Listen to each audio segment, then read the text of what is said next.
শান্তি এটা প্ৰতিষ্ঠা হ'ল, শান্তি যে ঘূৰি আহিল আৰু সমান্তৰালভাৱে বিটিআৰ শান্তি চুক্তি ৰূপায়ণৰ কাম এতিয়া চলি আছে আৰু লগতে সেই শান্তিক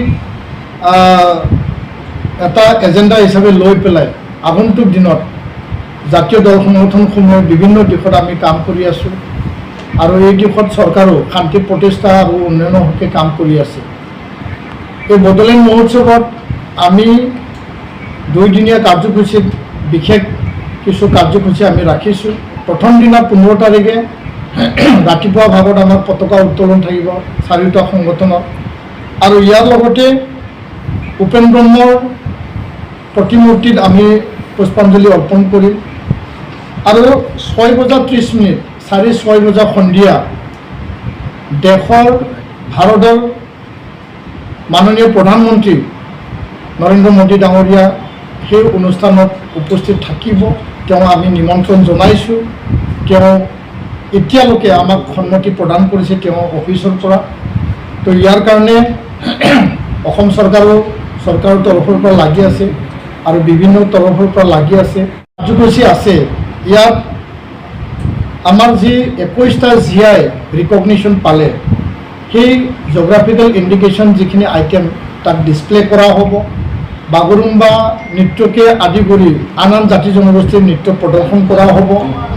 বড়োলেণ্ড জাইক্লং দি বড়োলেণ্ড জাইক্লং এটা ছবিনুৰ তাত আমি উন্মোচন কৰিম প্ৰধানমন্ত্ৰীৰ হাতেৰে আৰু লগতে এটা অপেন ছেশ্যন তাত ৰখা হৈছে য'ত নেকি প্ৰধানমন্ত্ৰী ডাঙৰীয়া তাত ভাষণ প্ৰদান কৰিব। অসমৰ মাননীয় মুখ্যমন্ত্ৰী ডক্টৰ হিমন্ত বিশ্ব শৰ্মা ডাঙৰীয়া এই মুকলি সভা উদ্বোধন কৰিব। বিটিআৰ প্ৰধান প্ৰমোদ বড়ো ডাঙৰীয়া ইয়াত উপস্থিত থাকিব। লগতে কেন্দ্ৰীয় মন্ত্ৰী সৰ্বানন্দ সোণোৱাল ডাঙৰীয়া উপস্থিত থাকিব। বিভিন্ন অতিথিসকল বিশিষ্ট অতিথিসকল তাত উপস্থিত থাকিব হিচাপে আমি স্থাপন কৰিছোঁ। আৰু ইয়াৰ কাৰণে বড়ো ভাষা যিহেতু 8th শিডিউলত অন্তৰ্ভুক্ত হ'ল, 2003 একৰ্ডৰ যোগেদি 2004 এইটো মান্যতা পালে আৰু এই দিশটো নজৰ ৰাখি সেই সময়ত এই গোটেই কাম বড়োসকলক এটা আশীৰ্বাদৰ দৰে কৰি দিছিল আৰু সেই মহান ব্যক্তিসকলক আমি সম্বৰ্ধনা দিম। LK আদৱানী ডাঙৰীয়া তেখেতক আমি সম্বৰ্ধনা জনাম। তেওঁ যদিও সভাত আহিব নোৱাৰিব, তেওঁক আমি ঘৰত যাই পেলাই সম্বৰ্ধনা দিয়াৰ কাৰণে আমি চিন্তা চৰ্চা কৰিছোঁ। ইয়াৰ লগতে ডক্টৰ মুৰলী মনোহৰ যোশী সেই সময়ত শিক্ষামন্ত্ৰী ভাৰতৰ, প্ৰফেচাৰ ৰমেশ ভৰদ্বাজ বৰ্তমান মহৰ্ষি বাল্মীকি বিশ্ববিদ্যালয় হাৰিয়ানাৰ ভাইচ চেঞ্চেলৰ আৰু বড়োসকলৰ মাজৰ পৰা প্ৰাক্তন সভাপতি বড়ো সাহিত্য সভাৰ সুবুংথিনী থাণ্ডৈ বিনেশ্বৰ ব্ৰহ্ম তাক পষ্টমাছলি দিয়া হ'ব। সৰ্বান সুবুং দুহুৰাম বড়ো প্ৰাক্তন সাধাৰণ সম্পাদক বড়ো সাহিত্য সভাক তাক পষ্টমাছলি আমি দিয়া প্ৰদান কৰা হ'ব। কাৰ্যসূচী সন্ধিয়া আমাৰ কালচাৰেল ইভিনিং কাৰ্যসূচী হ'ব। 16 তাৰিখ যিহেতু এটা বিশেষ দিন বড়োসকলৰ কাৰণে, আমাৰ কলা সাহিত্য আৰু আন আন দিশৰ কাৰণে বড়ো সাহিত্য সভাৰ 73rd প্ৰতিষ্ঠা দিৱস হয়, ফাউণ্ডেশ্যন ডে। আৰু এই দিনটো আমাৰ কাৰণে এটা বিশেষ দিন আৰু ইয়াৰ কাৰণে ৰাতিপুৱা ভাগত বড়ো সাহিত্য সভাৰ পতাকা উত্তোলন কৰিব ডক্টৰ সুৰজ নাৰ্জাৰী সভাপতি তেখেতে। ইয়াৰ পিছত আমাৰ শ্বহীদসকলক শ্ৰদ্ধাঞ্জলি অৰ্পণ হ'ব।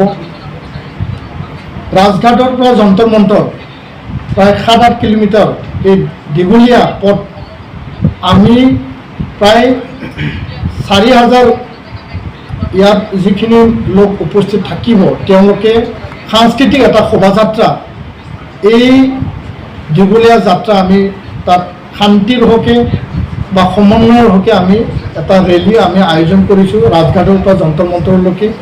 আৰু ইয়াত এটা উল্লেখনীয় দিশ থাকিব।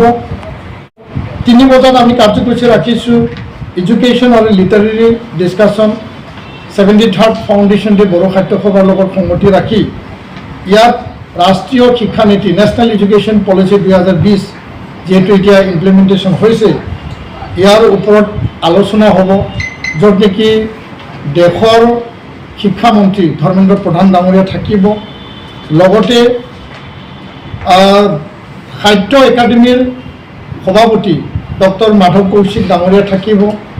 দিল্লী ইউনিভাৰ্চিটিৰ ভাইচ চেঞ্চেলৰ প্ৰফেচৰ যোগেশ সিং ডাঙৰীয়াক আমি নিমন্ত্ৰণ জনাইছোঁ আৰু বিভিন্ন বিশিষ্ট ব্যক্তিসকল থাকিব। এই কাৰ্যসূচীতে আমি আৰু এটা বিশেষ কাৰ্যসূচী আমি ৰাখিছোঁ, যিহেতু বড়ো সাহিত্য বড়ো ভাষা আমি দীঘলীয়া যাত্ৰাৰে সংগ্ৰামৰ মাজেদি আহিছোঁ।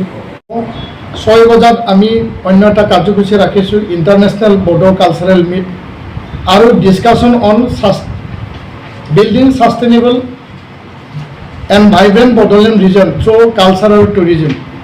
কলা সংস্কৃতি আৰু যি পৰ্যটন, ইয়াৰ যোগেদি বড়োলেণ্ড অঞ্চলখন কেনেকৈ আগুৱাই নিব পাৰোঁ। আৰু ইয়াত আমি গজেন্দ্ৰ সিং শেখাৱত কেন্দ্ৰীয় কালচাৰ আৰু পৰ্যটন বিভাগৰ মন্ত্ৰী, তেখেতক আমি নিমন্ত্ৰণ জনাইছোঁ। লগতে জ্যোতিৰাদিত্য সিন্ধিয়া ডনাৰ মন্ত্ৰী, তেখেতকো আমি নিমন্ত্ৰণৰ কাৰণে আমি পত্ৰ প্ৰেৰণ কৰিছোঁ। লগতে Pabitra Margherita union minister of state for external affairs. আৰু এই কাৰ্যসূচীতে আমি নিমন্ত্ৰণ দিছোঁ his excellency major general Vetsop Namgyel, ভূটানৰ এম্বাচাডৰ, আৰু নেপালৰ ambassador Shankar Prasad Sharma, his excellency. তেওঁলোকৰ কনচেন এতিয়ালৈকে ফাইনেল হোৱা নাই, কিন্তু আমি নিমন্ত্ৰণ অলৰেডি প্ৰেৰণ কৰিছোঁ। আছে সন্ধিয়া আমাৰ কালচাৰেল ইভিনিং হ'ব। এই কালচাৰেল ইভিনিঙত সন্মানীয় ট্ৰাইবেল এফেয়াৰ্ছৰ কেন্দ্ৰীয় মন্ত্ৰী জুৱেল ওৰাম ডাঙৰীয়া তাত উপস্থিত থাকিব আৰু তেওঁ অলৰেডি আমাক কনচেন দিছে। আৰু লগতে এজন বিশিষ্ট ক্লাছিকেল ডান্সাৰ, তেওঁ সাংসদো হয় ৰাজ্যসভাৰ, সোণাল মানসিং ডাঙৰীয়ানীক আমি নিমন্ত্ৰণ জনাইছোঁ। তো এই দুদিনীয়া কাৰ্যসূচী আমি খুব এটা গাম্ভীৰ্যপূৰ্ণ মাজেদি আমি পাৰ কৰিব বিচাৰিছোঁ বা আয়োজন কৰিব বিচাৰিছোঁ, য'ত নেকি 5000 গেডাৰিং তাত আমি অসমৰ পৰা, বড়োলেণ্ড অঞ্চলৰ পৰা বা নেপালৰ মেচে, ৱেষ্ট বেংগলৰ আমাৰ বড়োসকল, মেঘালয়, নাগালেণ্ড বিভিন্ন অঞ্চলৰ পৰা আহিব। আৰু অসমৰ দিল্লীত বসবাস কৰা আমাৰ বিভিন্ন জাতি জনগোষ্ঠী, আমাৰ যিখিনি ছাত্ৰ ছাত্ৰী ইয়াতে পঢ়ি আছে, আমি সকলোকে নিমন্ত্ৰণ জনাইছোঁ। সেই কাৰ্যসূচী অসমৰ গৌৰৱ, সেই কাৰ্যসূচী বড়োলেণ্ড অঞ্চলৰ গৌৰৱ আৰু সকলোৰে গৌৰৱ হিচাপে বড়োলেণ্ড মহোৎসৱ প্ৰথমবাৰৰ কাৰণে যিহেতু আমি আয়োজন কৰিছোঁ, সকলোৱে আন্তৰিকতাৰে